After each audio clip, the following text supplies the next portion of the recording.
Well, good evening, everybody.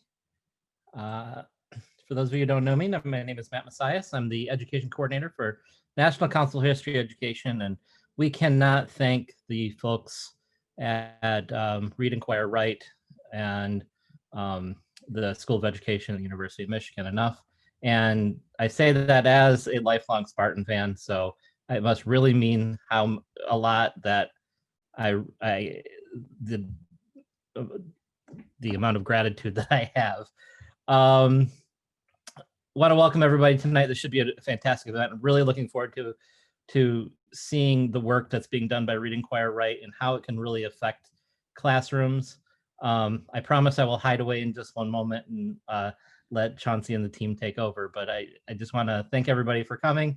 And as always, if you do like what we do at the National Council for History Education, please join us.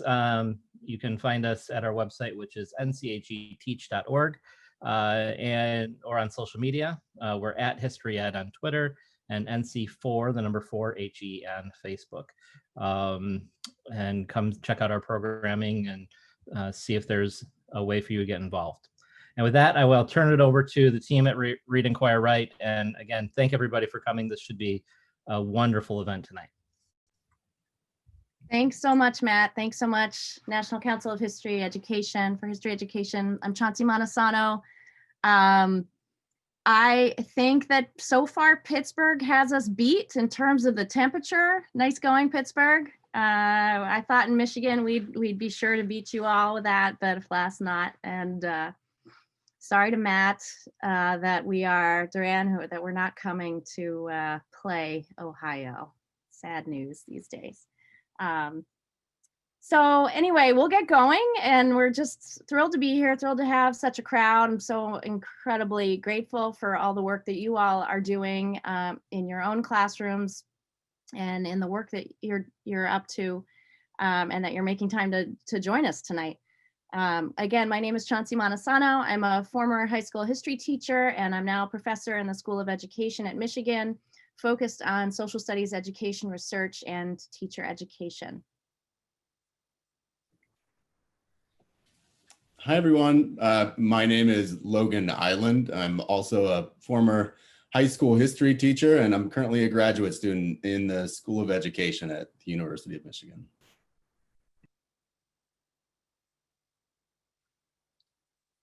Lauren, you want to share? Say hi. I'm Lauren McCausland, and I am a middle school teacher in Dearborn, Michigan, and I've been working with this team for the last year or so. So I'm here from that side of things. And then we've got Eileen. Oh, she's right there. Yay. Eileen was behind the scenes. She'll be back and forth, but she's our tech guru and is guiding us through all of this. She's a colleague of ours on Read.Inquire.Write. Today, we're going to invite you to keep using the chat function and sharing your comments and questions in that space. And it looks like many of you already know where that is, but it's down at the bottom in case you don't. There's an icon among the icons at the bottom of your screen. And Eileen's going to keep tabs on the chat space and highlight things for us to respond to. And most of the questions at this point will hold off until the end. But put them in there and we'll keep track of them.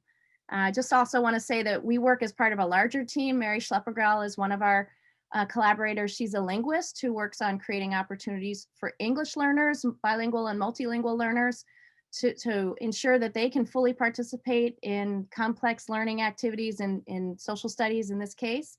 And we have an even larger team beyond that with quite a number of teachers, disciplinary experts, researchers, and together what we've been doing is developing curriculum and professional development opportunities for teachers who are interested in teaching inquiry as a way to support students' thinking and argument writing. And we're really grateful to the Library of Congress, Teaching with Primary Sources program, and the James S. McDonnell Foundation to help fund us so we can do this work. And of course to NCHE for giving us this space to share our work today.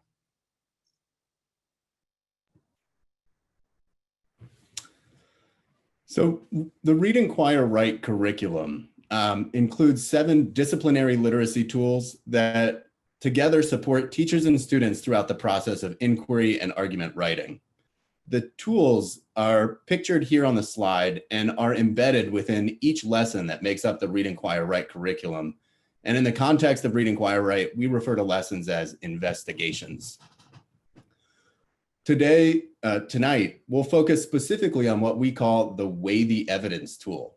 So the Weigh the Evidence tool is one of these disciplinary literacy tools that supports students to corroborate or compare evidence from across a range of sources in order to identify plausible arguments that the sources might support. A key feature of Weigh the Evidence and a key feature of the entire inquiry process that's supported by Read, Inquire, Write is creating opportunities for students to talk in pairs or small groups and whole class discussions. The Weigh the Evidence tool is designed to support students to make connections across a set of sources and then develop responses to a central question. So for what to expect today, we'll start by sharing a little bit about Read, Inquire, Write and the rationale for the Weigh the Evidence tool and the learning goals that the Weigh the Evidence is designed to support. Then we'll move on to take a look at how Weigh the Evidence is used within a specific investigation, and we'll get to take a look at some examples from Lauren teaching with her 6th grade students. One quick note before we move forward. Anyone can access the materials that we present today along with the rest of the curriculum and teaching supports that make up Read, Inquire, Write at our website. All the materials there are available to download for free. Some sources, for example, Google Docs of student materials and read-alouds of sources embedded on YouTube were designed to support online teaching, but these materials were originally designed for in-person instruction. Thanks, Logan. So I want to give a little background about where this has all come from so you have a little context before we move into the specifics. We have developed the Read, Inquire, Write curriculum by working closely over 4 years with middle school social studies and teachers in particular. And we worked with a group of teachers who wanted to support their students' argument writing and their social studies learning. And as a part of that process, we observed how the teachers and students worked with the curriculum we were developing together. We interviewed students and examined their writing over time. We talked regularly with the teachers to hear their perspectives. And throughout that, paid close attention to who was benefiting from the curriculum, how they were benefiting, why, and revised the materials to ensure that everybody in the classroom was able to engage with the materials and grow from their experiences with the materials. So as a result, we have a curriculum that consists of 5 investigations per grade level for 6th, 7th, and 8th grade. So 15 investigations total that support students' participation in social studies inquiry, in disciplinary thinking, and in argument writing with sources.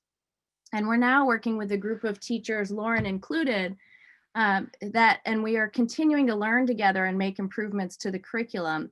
And at the same time, we're in a new phase of the work where we're developing a professional development experience and model that can support teachers work with the materials.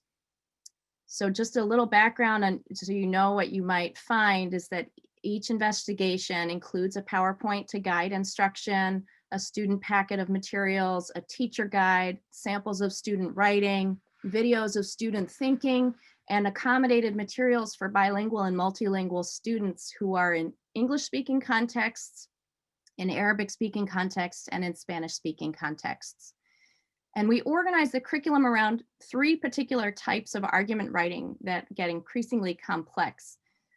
In 6th grade, students write one-sided arguments where they state and support their position without necessarily acknowledging that there are different perspectives or different arguments that people could make. And we call this an interpretation. And we'll focus on that kind of argument writing tonight because it's kind of the base level. Just make your claim, focus on that, advancing that claim using the evidence. That's what we're going to be talking about tonight.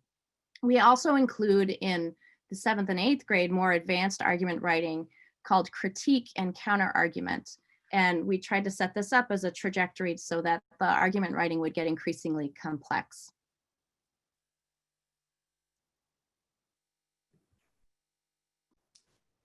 The way the evidence tool is really designed to support students as they make the leap from reading to writing.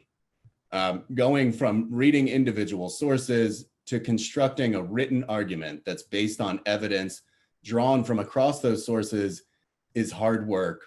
And we've designed the Weigh the Evidence tool to support students in this work in three broad ways. First, the Weigh the Evidence tool helps students make connections across a set of sources by prompting them to take a step back and then think about the ways that primary sources might be related to one another. This is an essential stage of historical inquiry and argument writing because sources often offer conflicting accounts or perspectives, and arguments are often stronger when evidence is corroborated. When students do consider a set of sources as a whole before they begin writing, we see that they're often more likely to develop claims grounded in the evidence. Second, the Weigh the Evidence tool prompts students to talk with each other about what they see in and across a set of sources and how that might help them think about and respond to a central question. During small group and whole class discussions, the Weigh the Evidence tool supports students to be sense makers, working together to solve problems, developing new evidence-based understandings. And third, structured small group and whole group discussions in which students are reconsidering sources from a variety of perspectives, the perspectives represented by their peers. Students develop an idea of the range of possible arguments that might be supported by a group of sources. As a result of this, the Weigh the Evidence tool helps students to figure out what to write, making it less likely they end up frustrated, staring at a blank page or screen when they sit down to do so. So let's take a look at how Weigh the Evidence can support each of these three goals. Okay, so Logan shared some background, like the rationale, the goals we're striving for when we use the Weigh the Evidence tool. Now we'll look at the tool itself and specifically how it works. We've organized the intellectual work of synthesizing and corroborating evidence across sources and beginning to develop plausible arguments into 4 different steps that are each a part of using this tool. The tool supports students to work together during each step, thinking and talking in small groups and large groups to make sense of the sources that offer different perspectives. So the first step that you can see in the slide is simply giving students a chance to begin by reviewing their annotations that they made on each individual source. So we're looking at this at a point where students have read individual sources and now they're looking at a whole set of sources. And so it's worth taking some time to just review what they've done at this point. And at the second step in this that you can see in this slide, we ask students to use sort cards, which are mini sources with prompts that get them to notice similarities, differences, and patterns in the sources that they've read and they've annotated. And then third, which you can see here on this slide, is students working in small groups and in a whole class discussion or some combination to construct and discuss possible responses to the central question of the investigation using the evidence that they can draw from the sources. And last is that students and or the teacher, some combination, record possible arguments in an anchor chart, and that creates a resource that students can refer back to as they start to make individual choices about what they'll write. So that's just an overview. And Lauren, I wonder at this point, can you, with your experience using the tool with kids in the classroom, can you share your experience as a teacher who's used the Weigh the Evidence tool? Like, for example, have the things that Logan and I shared as an overview, are those consistent with your experiences with the tool, or were there things that you found useful about the tool? This tool and the steps that go along with it really help get the kids to organize the information in their head. And so this is something I've noticed over years of working with middle schoolers, is that they have an idea in their head of what they want to say, but they have no idea how to articulate it and get it down on paper. And this process here with Weigh the Evidence really helps them start to line it up in a way that makes sense, and they can explain it to other people and write it down. So through talking about it and comparing the sources, using the sort cards, and looking at it from different points of view, they really start to put it together in a much easier way for them to actually argue about. Cool. Thanks. We're going to come back to that, some of those ideas here.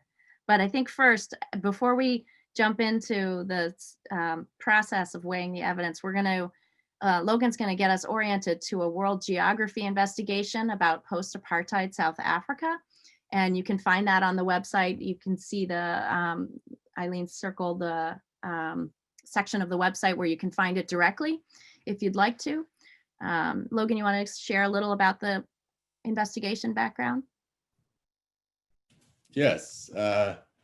In this investigation, students work with 4 different sources to think about a central question that's listed here on the screen.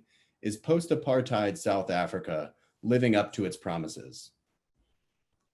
A task motivates students throughout the investigation, and the task is to write a letter to a textbook company that is revising their chapter on South Africa in order to include the years after apartheid. In this letter, students will write an argument about whether or not post-apartheid South Africa has lived up to its promises.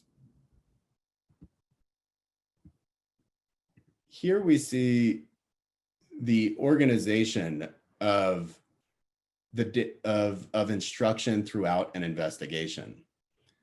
Teachers inevitably will organize investigations differently depending on a whole host of things: your students' needs, your goals or teaching style, and the classroom context. This is one way to imagine what it might look like to use the investigation. In this graphic, a 5-stage framework reflects the stages of inquiry and argument writing. Here, the stages are named as days, but you could take multiple days for each stage.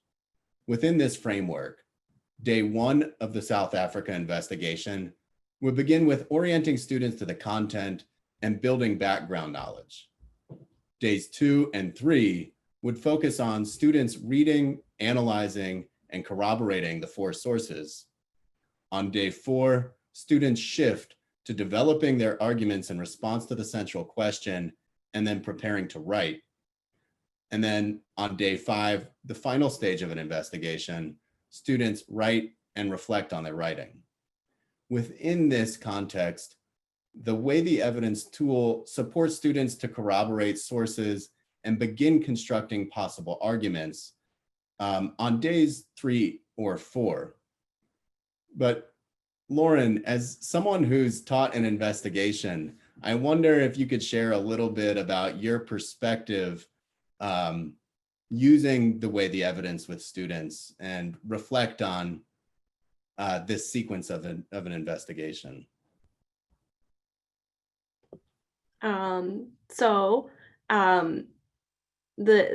My experience using this sequence was in the context of my classroom is it was taking me a very long time to do this with my students because I saw them only every other day. So it was making this process much longer. So by the time that we came to the investigation that we're looking at tonight about South Africa, I had made the decision to start the corroboration, this Weigh the Evidence, as a part of the reading process. So of day 2, which took more than one day, where they're reading their sources. They were already starting to look at this and look at the evidence they could find to support different claims for the question. And with the question for this investigation, is post-apartheid South Africa living up to its promises? They decided very early on that there were two answers to that question, yes or no. And so they were looking for yes and no evidence, which is part of the way the evidence, comparing the sources and what information they have and where do they agree. They were doing that throughout the reading process. So while all of these parts are separate, we were starting to blend them together to fit into what was better for my kids. That makes a lot of sense. And did you do it separate? You said at one point, you said earlier in the year, you didn't do it this in this separated way. You did it later. Yeah. Investigation. So you tried different ways. Yeah, I did it different ways. And this is for 6th grade. It's the only yes or no question, I think. So I think that's right. And it might not work with to mix or to do that across. The kids might not be able to come up with possible claims for some of the other questions until they have the evidence. So it would work differently. Yeah, that makes sense. That's great to hear. So so let's go even closer with Weigh the Evidence and start looking at each of the 4 steps and what that might look like. In this case, in the context of the South Africa investigation. So here again, as an introduction or getting kind of oriented, if it is sort of later in the investigation, then definitely having some time to review is good, because students will have read a number of different sources. So if that's how you use it later in the game, then begin by giving students some time to review their annotations, get reoriented to all of the sources, and give them a chance to remember what they've read. That could make it easier then to begin corroborating evidence across the sources. And if teachers do it that way, then they often do it as an opening activity of class, where students just review as part of the bell work that they're doing, and then they move into some of the discussion that happens later. Other teachers organize it differently. Obviously, Lauren just gave us a different example of how you might do it. So just a side note that all of the materials are in formats that you can edit easily, and that's on purpose, because you need to adapt them for your own setting and what's kind of working for you and for your students. And that's on purpose. So we don't see this as super rigid. On the next slide, you can see some examples of sources that students have annotated. These are from middle school students. We have a different tool called the bookmark tool that we have another webinar about that's on our website if you're interested. But students sort of read and analyze and keep track of their ideas. And so it's easy for them to go back and reference them as part of this stage of Weigh the Evidence. And Logan will take us into the next stage then of Weigh the Evidence. Yeah, so after students have reviewed their annotated sources, they'll begin to think about, instead of each source individually, they'll begin to think about the sources as a set. We have sort prompts that you can see here, which guide students to notice and consider what each source offers as students group them in different ways. Miniature versions of the 4 sort cards are situated here next to the 4 prompts for sorting. Typically, teachers will decide which prompts to use, and then students will work in small groups to discuss how to organize the sources in response to a particular prompt. For example, in the South Africa investigation, Lauren first prompts students to sort the sources by the date and place they were created. When working in an in-person context, a set of sort cards are usually printed and cut out for each small group to use as students talk together about how to organize the sources.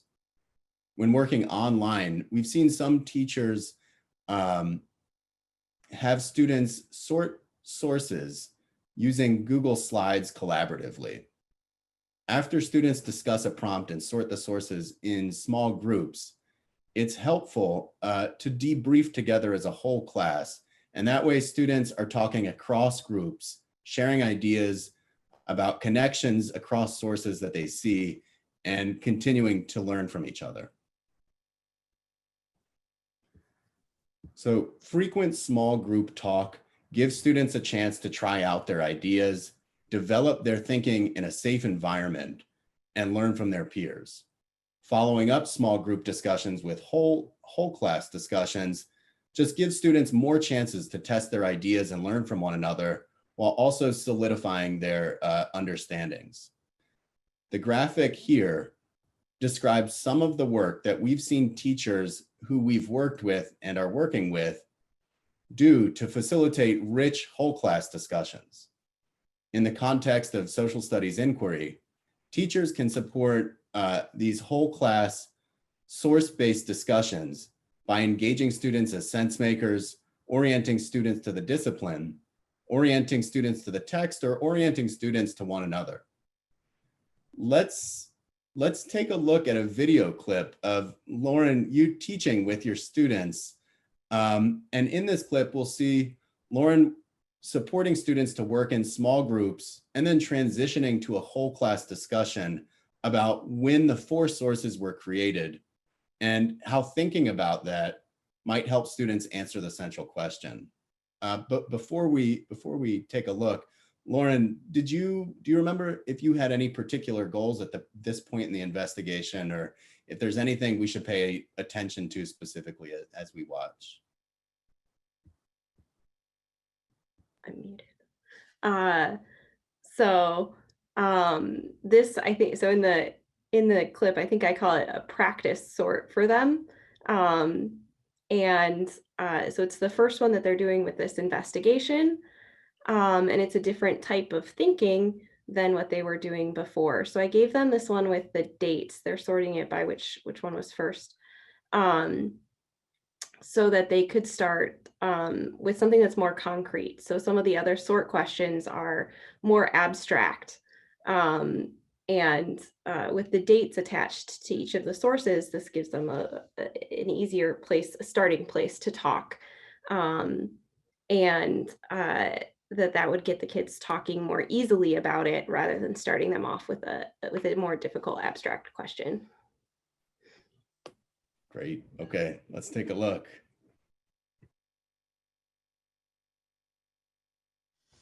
We are going to do a practice one. We're going to do a practice one together, just like we did last time. Okay? I'm going to give you 1 or 2 minutes to talk with your group to sort your sources for the practice question, okay?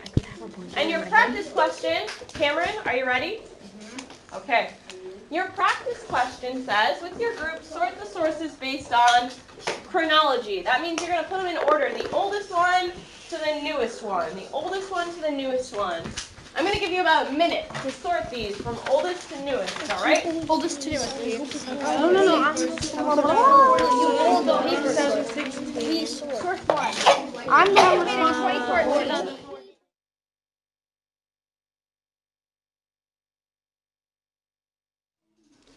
Okay, what do you guys think? Who has some answers here? What are the oldest one? What's the oldest one? Ashira, what are we putting for oldest? Well, we had a tie for source 1 and source 3, so we put source 1 first. Okay, so we have source 1 and source 3. What year were source 1 and source 3 published in? 2014. Okay, so they were both published in 2014, but only one of them had a month, right? No, Yeah. Okay, so one was I think it was September, and the other one, so one was May, and then in source 1 was this? No, I was looking at the wrong one. I put 1 at first because I thought it was before. Okay, so and we know that source 3 was published in May of 2014, but source 1 just says 2014. Okay, so it's okay if we don't know quite which one was first then. They were both published in the same year though, right? So for mine, I just put them one on top of each other. So they were the same year. What was next? Yeah. Source 2, what year was source 2 published? 2016. And then what comes last? Which one was last? Yeah. Source 4, what year was that published? 2018, the newest one. Okay. Does anyone have questions about this? You're confused about something? What happened to it? What do you, I'm going to give you another minute or so at your table to talk about what you can learn from this. What does this tell you about the sources? Okay, talk for a minute. What does it tell you about the sources to put them in this order, okay? You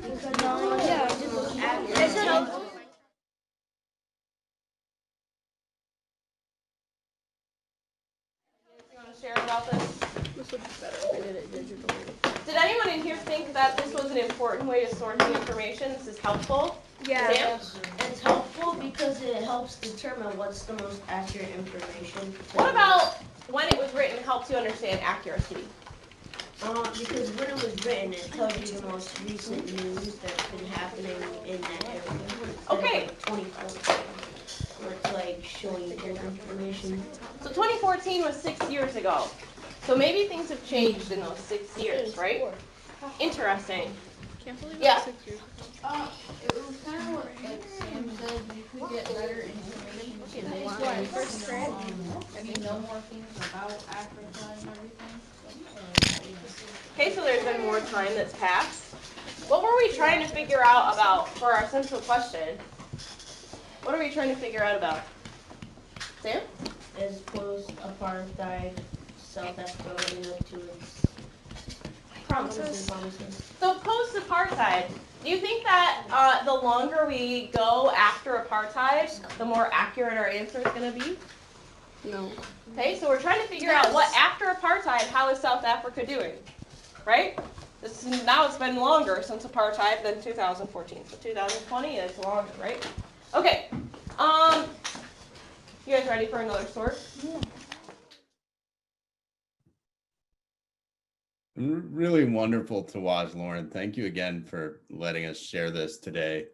And really quickly, we're going to be sharing a few more clips throughout the presentation. And I know on my end, I had to turn the volume up on my computer there to really hear what the students were saying. So potentially helpful tip. But Lauren, what did you notice as you rewatched this video of you and your students?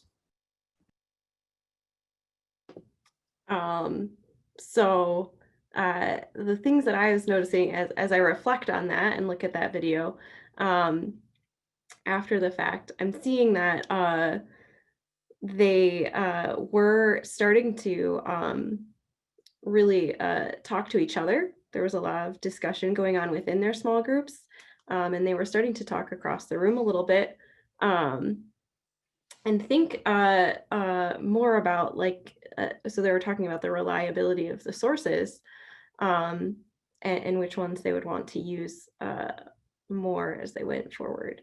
So they were starting to do this deeper thinking about their work that they were doing, and it was engaging a lot of students around the room. I unfortunately didn't get to finish the year with those kids last year, but a lot of students were participating there who might not have been who I wouldn't have thought would have participated in a whole class conversation. So they were engaged in the conversation with the question about date. I really appreciate you sharing that, Lauren. Okay, Chauncey, if you want to talk about step 3 of the way the evidence, I think. Yeah, I think I just also wanted to point out one other thing that Lauren, we were talking about, and curious for any feedback you have on this, but Logan talked about this slide earlier where we've just started to notice over time some of the instructional work that teachers do when they're facilitating discussion, and you do a lot of that in this example. And like in the first part of the clip, we noticed where you asked students to spend 1 or 2 minutes just organizing the sources. And that seemed like an example of orienting students to each other because they have a common task. And then also they're just grounding in the sources. And in the second half, you asked something like, what does it tell you about the sources to put them in this order? And also asked, it seemed like you were conveying that you were listening and then asking follow-up questions like, what about when it was written was helping you understand this? And it seemed like to us, what we've been calling an example of engaging students as sense makers, where you're showing that you're listening and that what they're saying matters, but also that you're asking questions that are pretty open-ended and give students that chance to jump in without feeling like there's like one right answer or one wrong answer, or a little less scary, I guess. But the interest in their ideas seemed really clear, and we wondered if that supports some of the things you were noticing, like students crosstalk and some of the students who may have been more hesitant to participate in this kind of discussion jumping in. But it's been a pattern we've seen over a number of classroom spaces. And oh, the other thing I noticed just watching that we hadn't talked about before was that here you ask a question of, does anybody have questions about that? Or is there any confusion here? And there wasn't any take up of that from students, but we've noticed other times that you've asked that same question and it's led to these great conversations and unearthing some really good thinking and wonderings that the students have. So there's like lots of spaces for them to share. I don't know if you notice that, like how that feels on your end, or if that's just like not what you were intending at all, but that was some really work that we've seen that was so cool. I'm always trying to balance the keeping them on track and using the academic language with them so that they start using it, and wanting to let them come up with the ideas on their own rather than me telling them the ideas. So a lot of those things that I was doing are trying to get them pointed towards the right direction, but still coming up with the ideas on their own. And I think a lot of my follow-up questions are often geared toward, I kept pointing, I have like anchor charts when I was doing that I have like one that's all about reliability and all the things that we talked about reliability. And so whenever they're talking about that, I'm like, but what word were you talking about? So that they're using the academic language and connecting back to the big idea of the central question, and those things that we were talking about, just to help them stay organized while they're coming up with those ideas. So that's really cool. Thanks. Sorry for putting you on the spot, but it's so exciting to be able to talk about. And someday we'll all be able to have classroom conversations again like this. Some of you maybe already, hopefully. So let's jump into then the third and fourth steps of weigh the evidence. The third part of this is that once students have sorted and discussed the sources in small groups at least, and sometimes also followed by whole group discussion like we just saw, sort of debriefing, this step 3 of weigh the evidence supports students to then really identify possible plausible claims in response to the central question on the basis of evidence from the sources. And students often benefit again here from discussing first in small groups, followed by sharing out and discussing as a whole class. But this thinking together about, okay, we've noticed some things about sources, but now what can we say? What can we actually say about the central question based on the evidence that we have?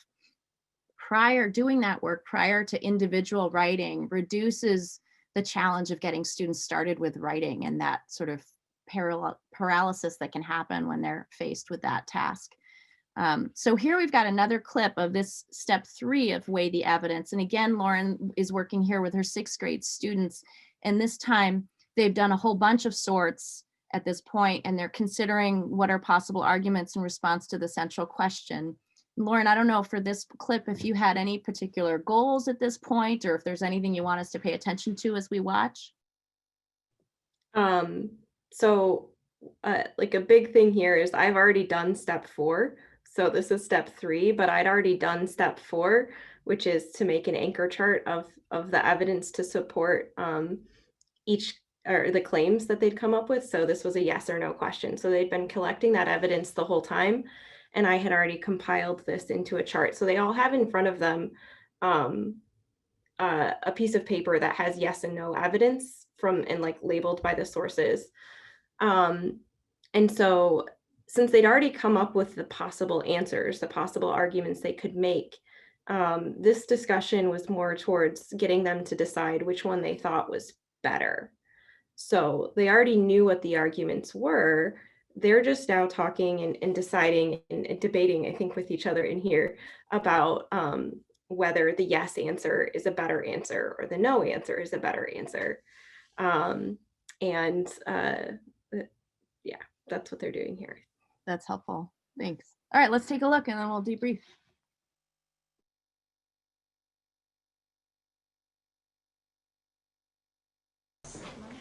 Okay, and Gavin's leaning for yes because he thought that those are the most trustworthy sources, right? So the sources that said yes, he thought were more trustworthy than the sources that said no. Sam?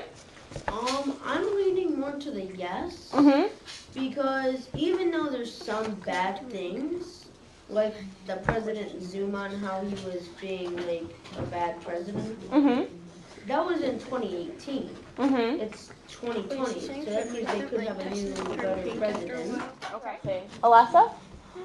I said no because if you're weighing the differences between how much evidence it gives you, Okay. no gives you a lot more reasons and evidence and examples of why it's not living up to its standards than yes by the looks of the paper. So Alessa's looking at the paper. She says, there's so much more. We found so much more evidence for no. No is just pretty more reasonable because it just, because of what it states, it makes me think that no, the Africa is not doing what it should be doing. Interesting. Sam? And I'm disagreeing with that because in source 3 and source 2, how it said the younger generation is more free than their parents were ever free. And source 3 tells us that 85 of South African households have access to electricity and 84 have a color television. 95 have households that have cell phones, which means the 95% of people, notice how it says households. That means the 95% that have cell phones also own a house. Okay, so there is some fairness happening here. There are households. Naran? You know, it can be like this well. Like, okay, yes, I agree that they are freer than their the generation before them, but still, that's because, like, it's not, like, 100% free, it's, like, on another level, like, because all the people, when the government changed, the people, they still do some, well, like, the people who have the corrupted brains, their brains didn't change it, and, bribery happened. Okay, so the problem, they have this like level of freedom, but there's all these other things that are happening that are like not showing that. Yeah, it's things that are being like hidden. It's bad, but it's not like as bad as their parents have it. Okay, Luke? I agree with Milan too. I feel like yes, they are living up to some promises, but they need to work on a lot of things too. Because I feel like white stuff Yeah, I agree with a lot of that. We are living up to some promises, but it's not 100% complete. We can't say that Africa is 100% free country. Okay.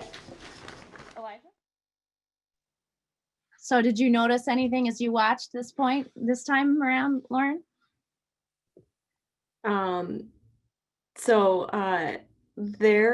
I think one of the big things that stands out to me when I watched that clip, so they're doing a lot of conversation back and forth and acknowledging each other's arguments, which is always really exciting to see kids do that with each other. And there was a lot of conversation. So from my end, that there were students of very varying skill levels here, as far as understanding reading, not necessarily writing skill level, but their reading skill level, who were engaged in this conversation with each other. I think so. There was even kids on the yes anyway. So for both sides, for yes and no. So they were all able to do this. It was engaging to kids, even if they had a hard time reading the sources. And they're actually like referencing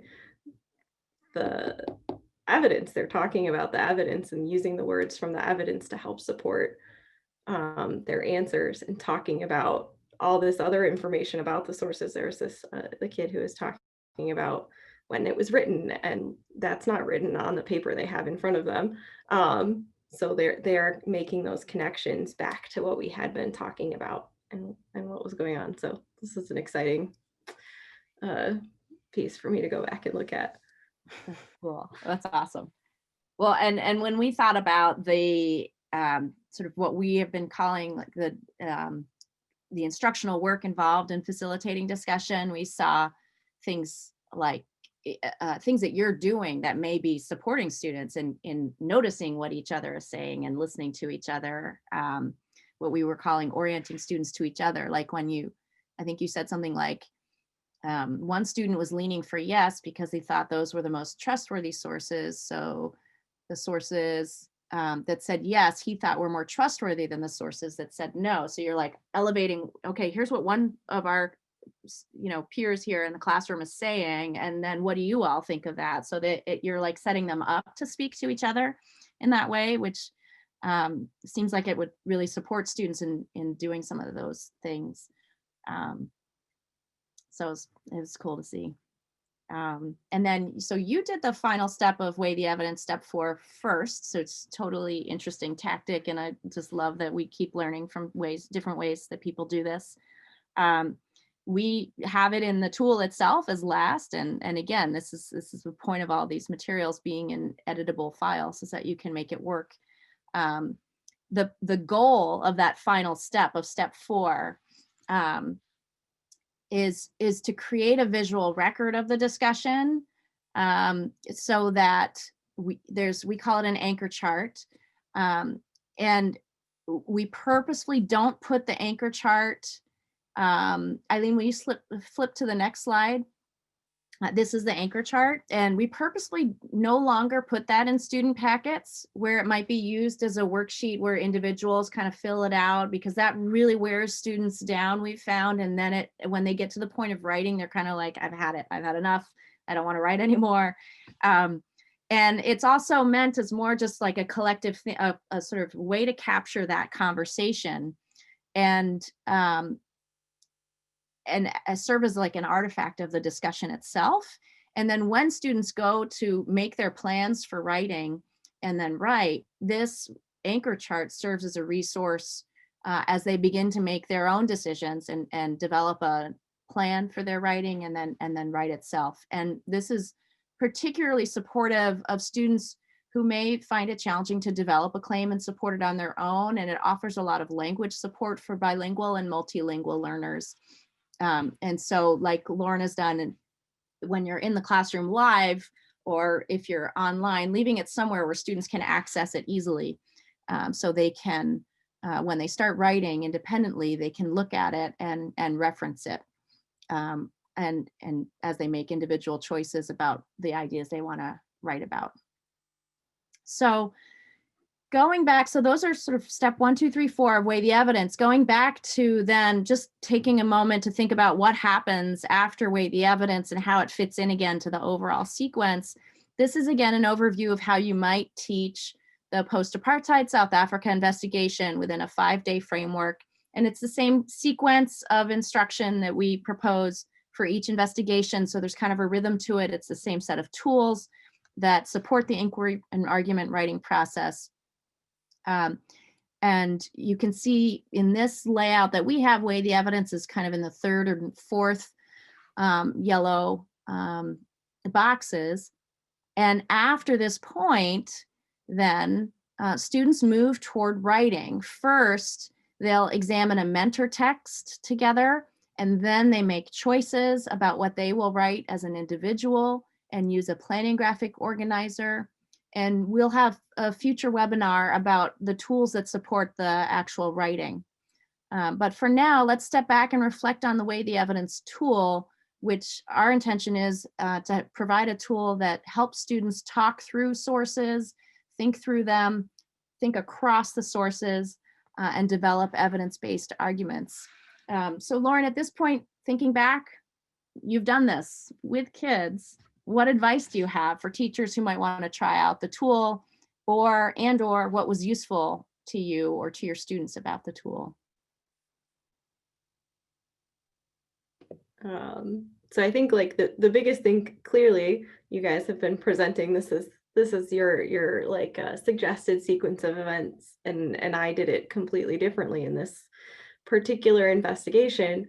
So using that, being flexible with it, and making sure that it fits what you're doing and what your kids need you to do, I think is, and letting the kids, I mean, sometimes like, this is what the kids want to talk about. Okay, cool. The kids want me to talk about. So being flexible with it, I think, is good. And keeping in mind what those goals are for this, weighing the like that they're getting more comfortable with the evidence, and developing what their interpretation or eventually in 7th and 8th grade critiques of things are after they've read the sources and done all this good thinking. How can they focus that on their argument, which is what this is for. So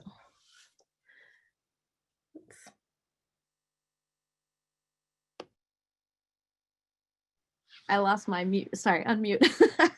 Thanks, Lauren. So anyone can find we have a page on our website that you can see here that is just for Weigh the Evidence. There's a section of the website for all of the tools that support the inquiry and argument writing process, and there's an individual page for each of them. And we continue to add resources to that space. We hope it's a useful tool for you, for your students. It's a fun to see students sort of take it and run with it and have lots of conversations. And we just want to again thank the National Council for History Education, the Library of Congress, the McDonald Foundation. These are all organizations that support this work and make it possible to do this work. And thank you, I mean, endless thanks to our teacher and student partners for working together and helping, being part of the process to develop and refine the materials. We couldn't certainly do it without them. So we want to give some time to Q&A at this point.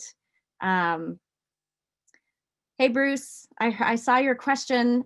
Bruce Lesh has a question about, does student capacity drop so that they internalize the card sort question? Sorry. So does student capacity increase so that they internalize the card sort questions and ask those questions without being prompted to do so?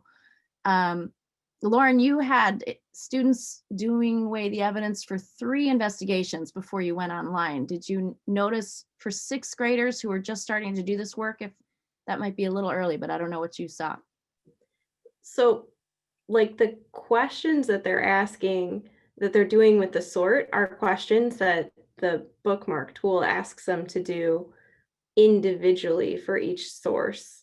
And so the sort was when they were doing that across the sources. I didn't notice that I'm maybe a little bit, they were starting to do that. But those questions were familiar to them. They knew what the questions meant.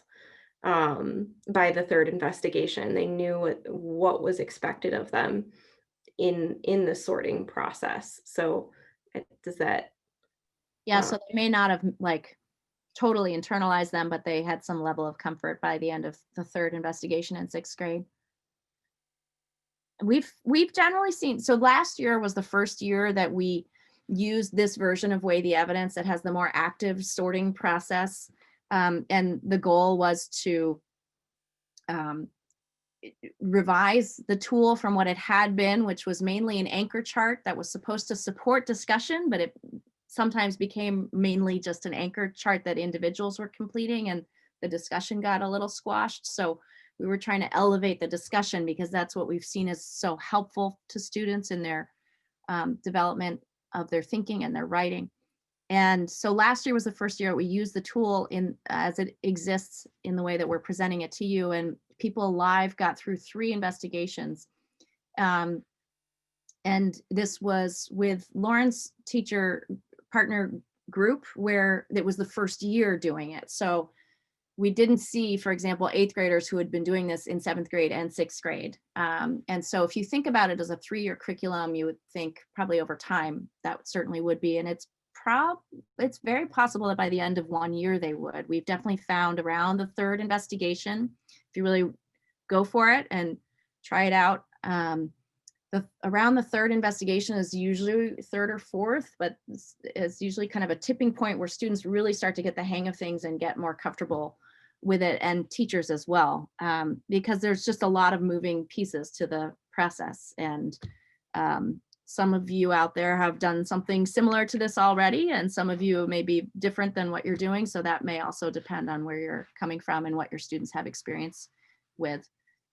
So yeah, other questions or wonderings, comments?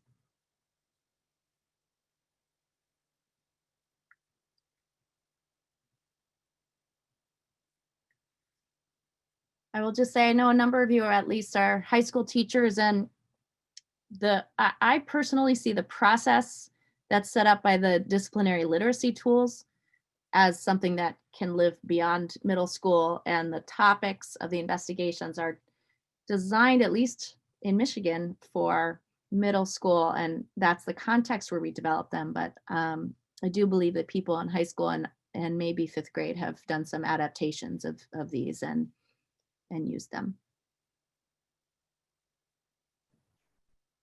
So have people been using them in remote settings?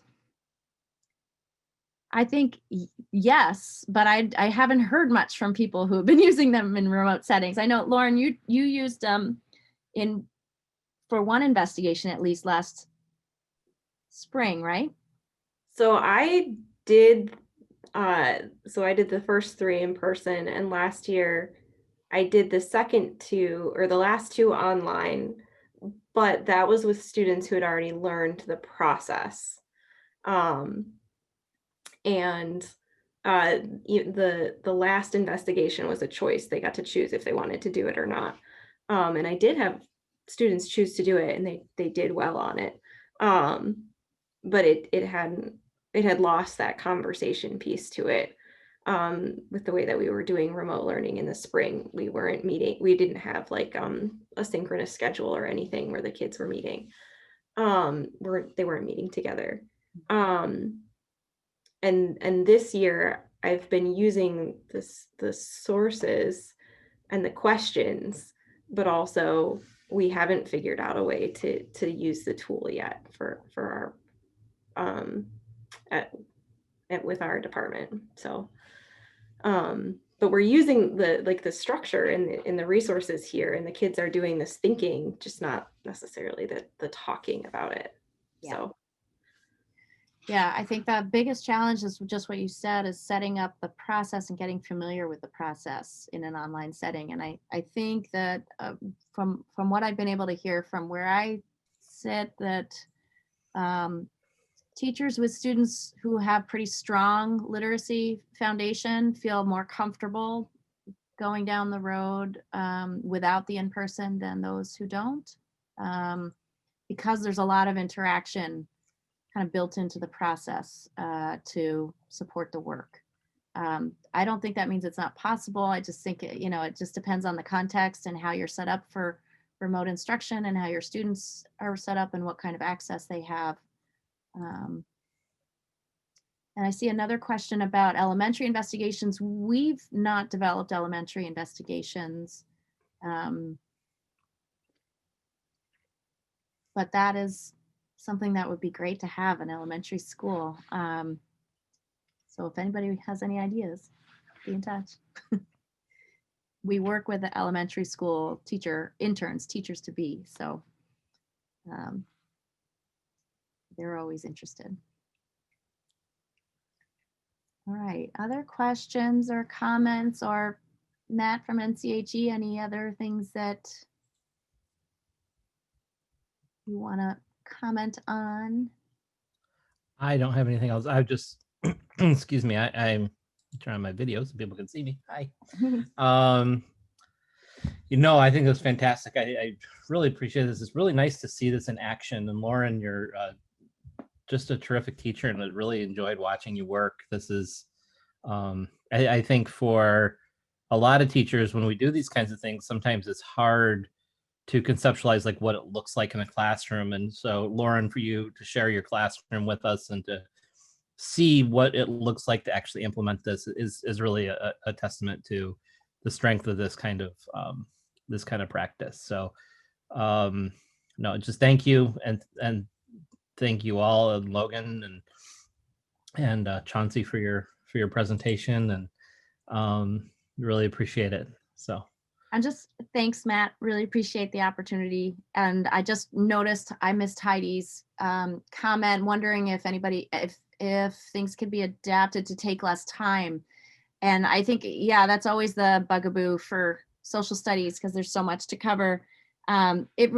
Ultimately, I would say it just depends on what the most important goals are that you have.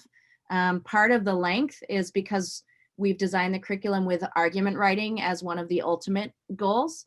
And if you were to cut out the argument writing, then yeah, you could definitely cut out at least a couple of days or stages, if you will. And then the other way to do it would be to keep the writing, but have fewer sources. And I did a project that some of you are aware of with 8th graders with Susan De La Paz and Mark Felton. And we did 3-day investigations where students read only 2 sources. And that worked well. Students grew significantly in their argument writing, but we found that the depth of their historical thinking was okay, but limited. Like just not having more sources really limits what you can do and think about. And especially if the topics are relatively new, you don't have as much context to situate those sources. So having more sources, the level of thinking that you can get to is just much deeper. But if you're stretched and you do want to get to argument writing, another opportunity is to cut down on the number of sources, because we offer quite a lot of sources in the investigations with the thinking that you may want to just make choices. And we have it in the teacher guide, suggestions for what including certain sources gets you and what, what other sources, including other sources, would get you. So you can use those materials to make the choices that make it work in your context. But I would just prioritize what are the main outcomes you're looking for, and then make choices that keep that outcome front and center.